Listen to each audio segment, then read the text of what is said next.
Hi guys. Electronic students are always worrying about the coding, so I will simplify it today. Today I am going to talk about a code which is an embedded C code used to make a dumb voice machine. This machine works like a keyboard and a screen. Just 6 switches can do the work for you of a whole keyboard.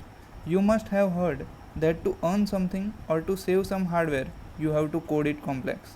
Nah, not this time. Here I came with such a simple binary language that even a child in ninth or 10th class can understand. I have gone too far. Nowadays, kids are smarter. Even a 5th class child will be comfortable after seeing this video. I have made it much simpler. First of all, we will start with the inclusion of the header or libraries as we are using LCD, so there is liquid crystal.h. You can see here. Then there is a global variable defined for a particular purpose. I will explain it later. And then there is a void setup where you need to define your pins actually used in the hardware, that whether they are input or output. Button pin 8, you can see that we have defined it as an input. Then the most important part of the code where you write the whole logic and instructions to be followed. It is called the void loop. We are using the LCD, so its hardware pins are defined here. So it can be changed in the pin numbers 5432. You can change it as per the hardware. Then there comes the LCD 16:2. This 16 represents the columns and 2 represents the rows. Then there is a definition for the variable of input. P, we are taking P as an input here and M as the counter for the loop. LCD cursor is placed in the monitor to look it good. For loop is used where M counter is from 1 to 16, M less than 17, so it will loop for 16 times and the whole screen is used.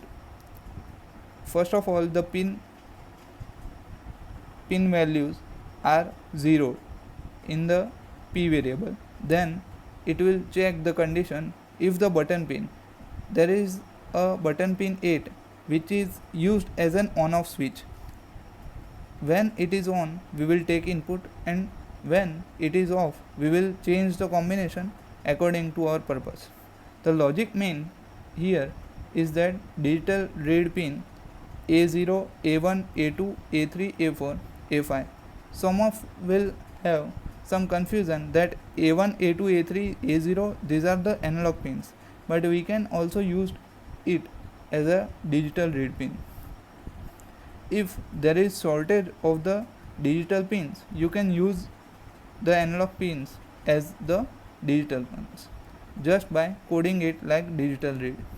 There comes the switch case, which will take input as the P variable, which is the input of the 6 switches. These switches are coded such that, like the abacus used in the lower classes, this is the ones, tens, hundreds, 10 hundreds, 100 hundreds, and such. So the addition of these switches, the input is combined and stored in the P variable. That corresponding P will give you the certain case. Here I have included A to Z whole dictionary, and you can also add 1 to 9 and also some special characters like hash, exclamation, question mark, etc. So there are 64 cases, 6 switches, so you can use 64 cases as per your need. And then finally you have to give some delay to off the switch and then change the combination as per the use. Then you have to give more delay if there is inappropriate combination, and then you have to close all the brackets so the error will be less. And if there is an error for the curly bracket, you will be shown in the Arduino. Arduino is very user friendly. Here we use the Arduino Nano, which has more digital pins and analog pins than Arduino Uno. Please don't forget to subscribe